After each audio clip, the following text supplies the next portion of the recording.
लिख शहर ताज़ो नओं साल आयो, अञा छो न दिलड़ी तोखे ख्याल आयो।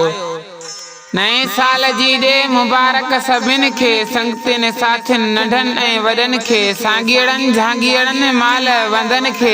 धन ऐं धनारन ओड़े पाड़े चन खे, पीरन फ़कीरन संदस हाकिमन खे, बपड़न बरोचन लोहर लाशारिन खे,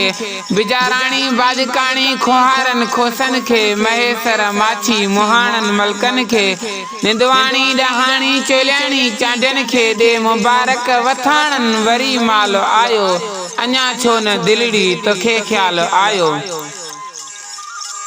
फुटा गुल गौच गुलज़ार ॾिस तूं, सूसन समन में सींगार ॾिस तूं, चंबेली ऐं मोतियो में महकार ॾिस तूं,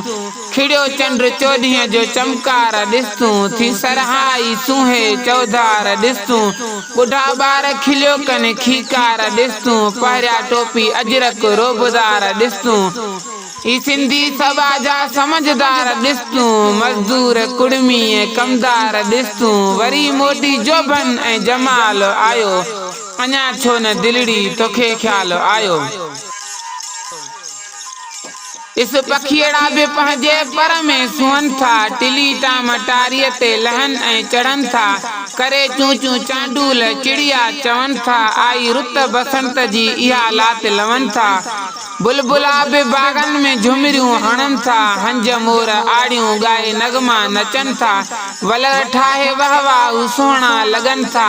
असुर वेल अल्लाह हू करन था, याद पखिन खे भी परवर ऐं लजपाल आयो, अञा छो न दिलड़ी तोखे ख्याल आयो।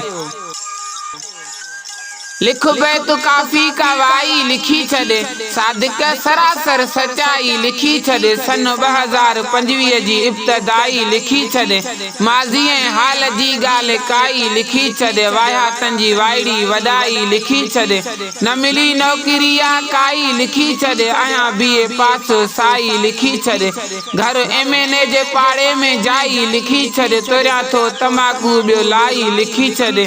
अची वई मूंखे बि तवा लिखी छॾे, अॼु अंदर मां ही आजिज़ अहवाल आयो, अञा छो न दिलड़ी तोखे ख्याल आयो।